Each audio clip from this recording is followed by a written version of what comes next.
जोखू ने लौटा मुंह से लगाया तो पानी में सख्त बदबू आई। गंगी से बोला, यह कैसा पानी है?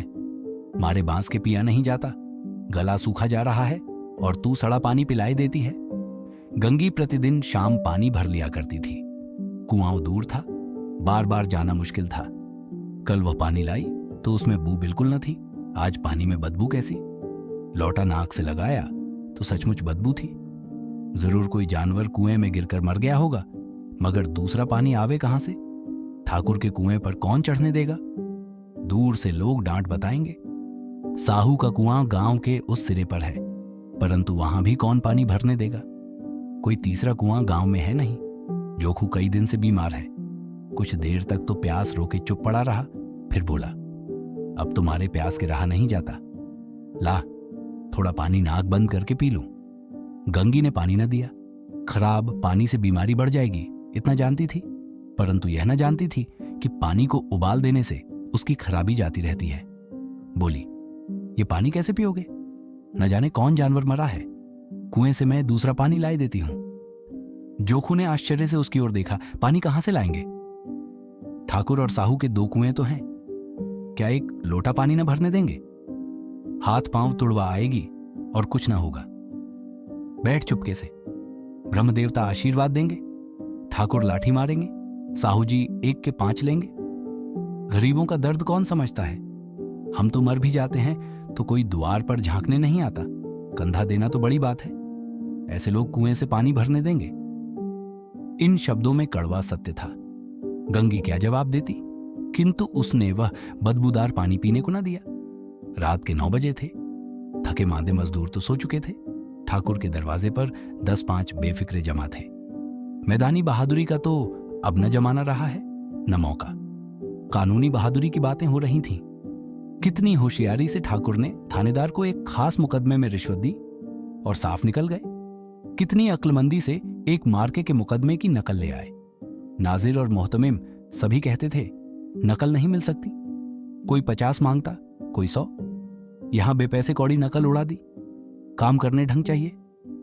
इसी समय गंगी कुएं से पानी लेने पहुंची। कुप्पी की धुंधली रोशनी कुएं पर आ रही थी। गंगी जगत की आड़ में बैठी मौके का इंतजार करने लगी। इस कुएं का पानी सारा गांव पीता है, किसी के लिए रोका नहीं। सिर्फ ये बदनसीब नहीं भर सकते। गंगी का विद्रोही दिल रिवाजी पाबंदियों और मजबूरियों पर चोटें करने लगा। हम क्यों नीच हैं और ये लोग क्यों ऊंच हैं? इसीलिए कि ये लोग गले में तागा डाल लेते हैं। यहां तो जितने हैं एक से एक छठे हैं। चोरी ये करें, जाल फरेब ये करें, झूठे मुकदमे ये करें। अभी इस ठाकुर ने तो उस दिन बेचारे गढ़रिये की भेड़ चुरा ली थी और बाद में मारकर खा गया। इन्हीं पंडित के घर में तो 12 मास जुआ होता है। यही साहू जी तो घी में तेल मिलाकर बेचते हैं। काम करा लेते हैं, मजूरी देते नानी मरती है। किस किस बात में हमसे ऊंचे हैं। हम गली गली चिल्लाते नहीं कि हम ऊंचे हैं, हम ऊंचे हैं। कभी गांव में आ जाती हूं तो रस भरी आंख से देखने लगते हैं, जैसे सबकी छाती पर सांप लौटने लगता है। परंतु घमंड यह कि हम ऊंचे हैं। कुएं पर किसी के आने की आहट हुई। गंगी की छाती धक धक करने लगी। कहीं देख लें तो गजब हो जाए, एक लात भी तो नीचे ना पड़े। उसने घड़ा और रस्सी उठा ली और झुककर चलती हुई एक वृक्ष के अंधेरे साए में जा खड़ी हुई। कब इन लोगों को दया आती है किसी पर?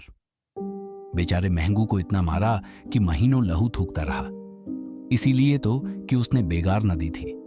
इस पर ये लोग ऊंचे बनते हैं। कुएं पर स्त्रियां पानी भरने आई थीं। इनमें बात हो रही थी। खाना खाने चले और हुक्म हुआ कि ताजा पानी भर लाओ। घड़े के लिए पैसे नहीं हैं। हम लोगों को आराम से बैठे देखकर जैसे मर्दों को जलन होती है। हां, यह तो न हुआ कि कलसिया उठाकर भर लाते।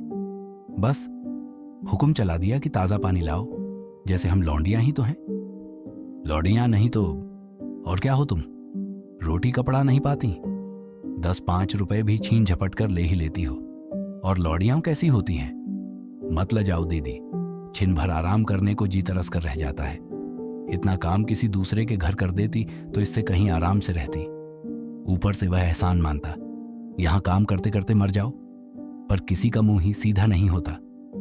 दोनों पानी भरकर चली गई तो गंगी वृक्ष की छाया से निकली और कुएं की जगत के पास आई।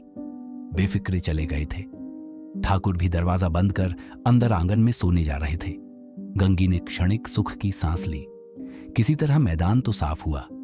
अमृत चुरा लाने के लिए जो राजकुमार किसी जमाने में गया था, वह भी शायद इतनी सावधानी के साथ और समझबूझ कर न गया हो। गंगी दबे पांव कुएं की जगत पर चढ़ी। विजय का ऐसा अनुभव उसे पहले कभी न हुआ था।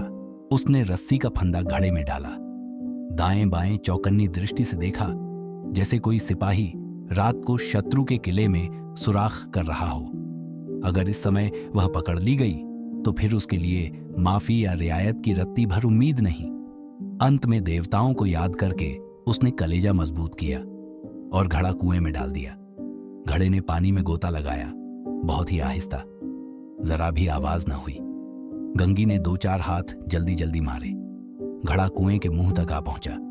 कोई बड़ा शहजोर पहलवान भी इतनी तेजी से न खींच सकता था। गंगी झुकी कि घड़े को पकड़कर जगत पर रखे कि एकाएक ठाकुर साहब का दरवाजा खुल गया। शेर का मुंह इससे अधिक भयानक न होगा। गंगी के हाथ से रस्सी छूट गई।